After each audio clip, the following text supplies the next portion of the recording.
Fear of intimacy, that is our topic for today. And if you haven't subscribed to our channel, please do. If you have a question, put it in the box. We get to you as soon as possible. Fear of intimacy, it's real. People can actually have anxiety or fear of being known, of being seen. Now, why can this be? It could be family of origin, because in a lot of families, intimacy is not a requirement to be in the family.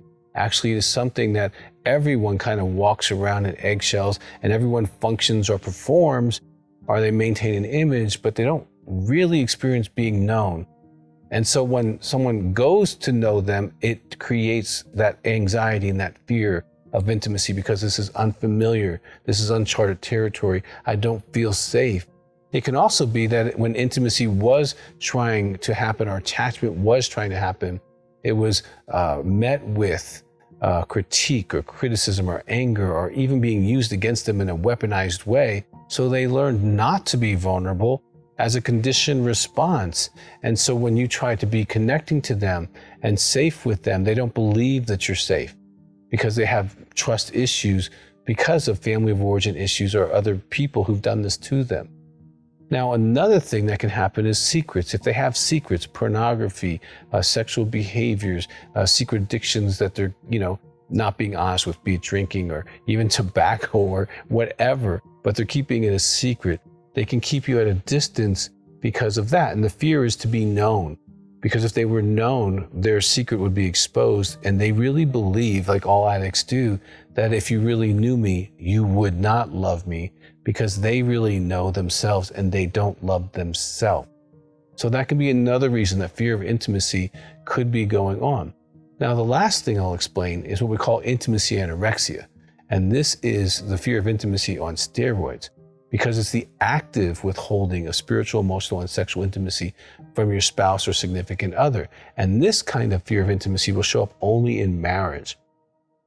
And the characteristics of this are they're too busy for you, they blame you, they withhold love from you, they withhold spiritually from you, they will withhold being intimate during sex. They might have sex 3 or 4 times a week, but it doesn't feel like you're connecting to their heart. You feel alone after the sexual encounter.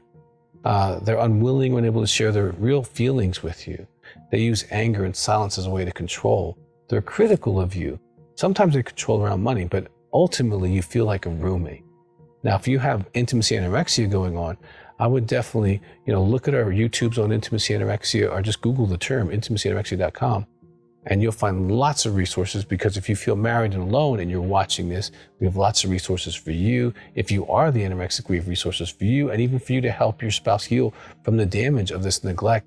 Now, regardless of why someone is afraid of intimacy, let's suppose it's that anxiety of being close, they can retrain themselves. We have a book called Emotional Fitness, which can teach people how to have that anxiety and expand it and then switch it to another feeling. I had a client who was a very well-known therapist, and he married a therapist, and they looked great together, but they weren't having sex. And it wasn't because they weren't healthy or attracted to each other. It's because when he got to that place, he felt anxious.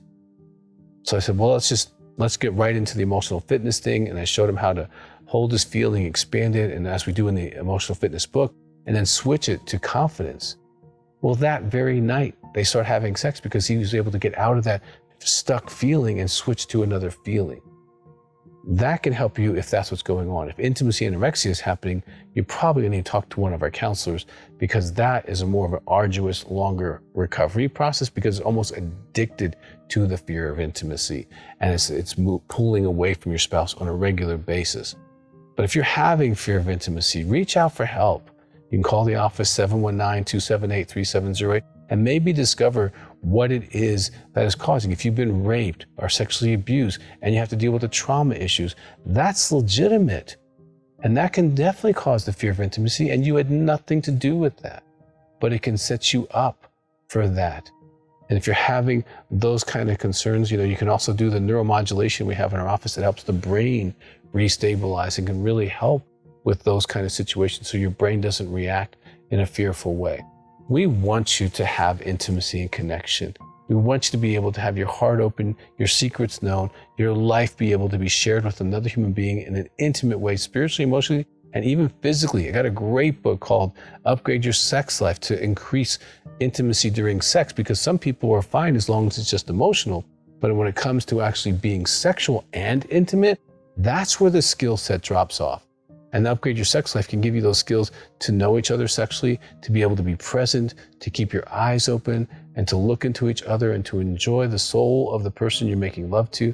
And so if that's where your fear of intimacy happens, there's solutions for that.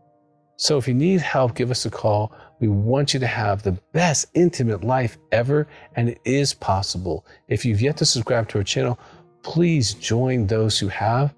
And if you have a question about this or any of our topics, just put the question in the box and we will get back to you as soon as possible.